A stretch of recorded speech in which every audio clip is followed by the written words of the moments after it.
Moga-moga nggak ada apa-apa. Jadi gini Pak, nama saya Dr. Ya. Iya, siap. Saya paham bahwa ibu sama bapak itu udah 3 kali hamil. Iya. Semuanya ceritanya sih kayaknya emang belum rezekinya kan gitu ya. Iya, Terlepas nanti yang ini gimana. Yang pertama bayinya nggak ada, yang nomor 2 belum jadi rezeki juga, Iya, yang ketiga siap. sekarang. Sekarang kalau bapak lihat tuh ya, ini kan hari libur ya, Hari libur. Hari libur ya. Udah Dadakan juga. jam 11 malam ya, rumah saya tuh di Bekasi. Oh, gitu, Ya, jadi siap. maksud saya yang mau saya bilang tuh, insya Allah saya tuh gak ada niatan jelek, Iya. gak ada niatan jelek. Insya Allah. Karena memang kalau boleh misalnya disuruh milih untuk nanganin ibu atau enggak sih, dalam hati sebenarnya nggak pingin. Nggak pingin. Sebenarnya Oh, karena siap. apa? Karena kasusnya itu berat, Pak. Nanti Berat. sebentar lagi saya jelasin. Kasusnya itu sangat berat. Udah gitu ramalannya juga jelek, ramalannya baik kepada ibu maupun kepada bayi. Ya, karena udah datang ke sini kan gitu ya Pak ya. Jadi Bantu doa aja nanti. ya, jadi Gimana? ceritanya gini Pak.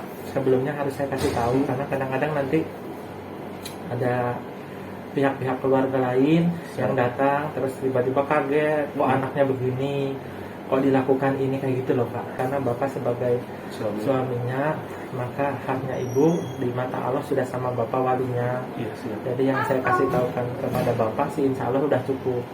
Nah, jadi penyakit ibu kita ini namanya preeklamsia Pak. Preeklamsia. Preeklamsia itu ibaratnya keracunan hamil. Jadi ibu kita ini badannya diracunin sendiri dirusak sendiri oleh kehamilannya. Kenapa kok kehamilannya bisa ngerusak? Karena kehamilan bayi kita ini gennya setengahnya dari ibu, setengahnya dari bapak. Jadi bayi itu ada bagian asingnya, yaitu bagian dari bapak. Bagian dari ibu sama dari bapak jadi satu, nitipinnya di badan ibu. Bayangin. Gen itu nggak selalu sama Pak. Jadi gen itu nggak selalu cocok. Analoginya kayak orang transplantasi jaringan. Paham ya? Jadi ada orang ditransplantasikan liver, itu nolak terus. Belum tentu pas. Iya, belum tentu pas. Ini juga gitu. Bayinya bapak sama ibu, makin dia besar, makin ngerusak badan ibu. Bagian yang paling ngerusak adalah ari-ari. Karena bayi di dalam nggak kena sama ibunya, dia melayang. Yang kena itu ari-ari Pak. Makin besar ari-arinya, makin nempel ke badan ibunya, ngerusak badan ibunya. Itu namanya preeklamsia. Makanya namanya keracunan hamil. Suatu saat badan ibu akan ngasih tanda nyerah. Udah pasrah. Di saat badannya udah nggak ada lagi kemampuan untuk nahan bayi itu di dalam. Jadi ini sebenarnya penyakit ibaratnya karena cipta ibu membiarkan badannya dirusak untuk bayi tetap, paham ya Pak ya? Jadi itu namanya preeklamsia. Ketika preeklamsia ini perburukan, namanya eklamsia. Tanda-tandanya biasanya sebentar lagi akan babak belur. Napasnya akan berat. Ibu sekarang napasnya engap, ditambah lagi beratnya kan. Itu napas engap menandakan udah ada kebocoran paru. Jadi tensinya tinggi, parunya bocor. Jadi ibu sekarang itu seperti orang tenggelam. Gitu ya. Tensi tinggi, nyeri ulu hati. Ini tandanya organnya udah pada mau dipecah sama dia. Paham ya Pak ya? Udah kuat menanggung beban. Jadi kalau nanti pertanyaannya, namanya keracunan kehamilan ini obatnya apa? Keracunan hamilan itu obatnya, racunnya harus dipisahin sama ibunya. Jadi bukan berarti kita itu jahat dilahirin, bukan. Obatnya hanya memisahkan antara ibu sama kehamilan yang meracuninya, seakan-akan tanda kutip gitu. Tentu memisahkan bayi keluar nggak bisa tanpa nanti ari-ari akan, istilahnya kan tujuan kita kan ngelepasin ari-ari ini Pak. Ari-ari ini harus dilepas sampai bayinya harus keluar juga.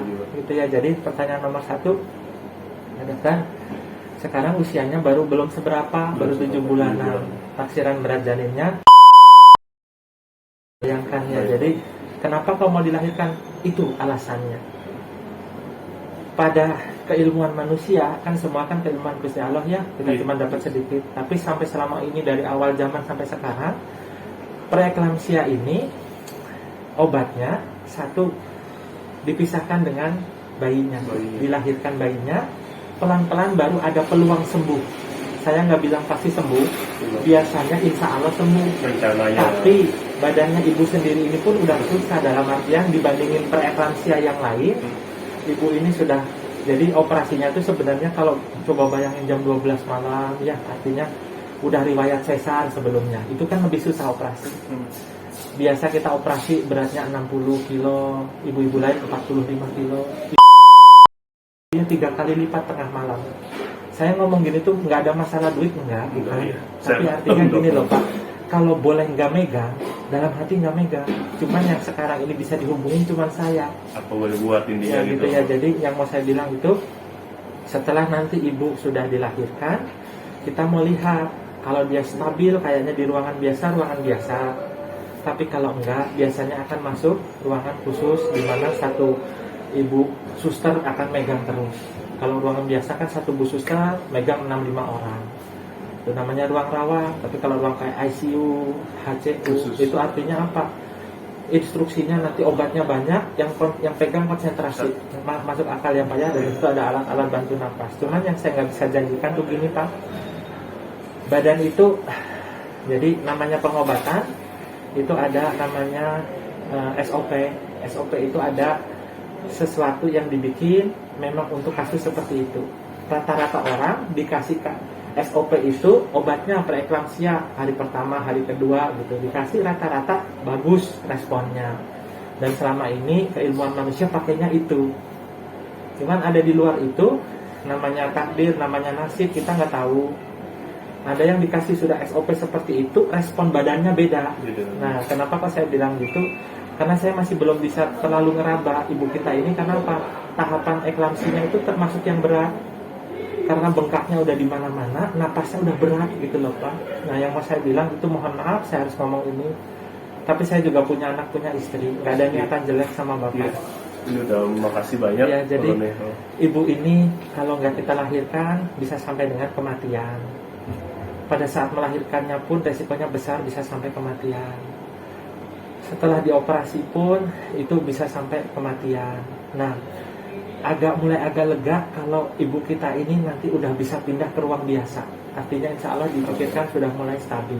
Nah, di titik ini yang mau saya bilang, jika misalnya kalau ibu bapak udah di sini, mah kita dengan senang hati akan melayani. Ya, artinya moga-moga nanti yang balas juga Allah, bukan bapak, bukan ibu. Cuman saya hanya bisa. Nah, ini kan juga yang datang juga bukan satu orang Pak, kamar bedah itu banyak orang akan datang. Artinya dokter bius, dokter anak khusus, karena anak bapak sekarang yang sebaik-baiknya manusia bisa coba. Cuman yang bisa kami kasih tahu itu cuman usaha Pak, baik untuk ibu, baik untuk bayi. Untuk kita juga punya keluarga kok, nggak akan mungkin disia-siain. Tapi kalau bapak sudah serap di sini, kita dengan segala keterbatasan keadaan yang ada di titik ini tentu diupayakan sebaik-baiknya gitu. Itu yang mau saya bilang Pak. Itu ya. Nah, nanti habis dari sini ini ibu sambil disiapkan ya. Habis dari sini kamar bedah itu nanti juga bapak lihat masih banyak yang ngantri. Tapi dengan kasus bapak seperti ini yang masih ngantri, nanti bapak lihat di depan kamar bedah itu ada pasien-pasien dokter lain, itu akan di stop supaya ibu didulukan.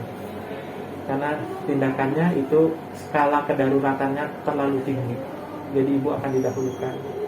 Nanti karena ibu, bapak dan adiknya juga mungkin secara keilmuan kedokteran nggak bisa terlalu banyak bantu, jadi sambil di luar sambil zikiran supaya dipegang Gusti Allah lancar semua. Ya, nanti gitu ya Pak ya.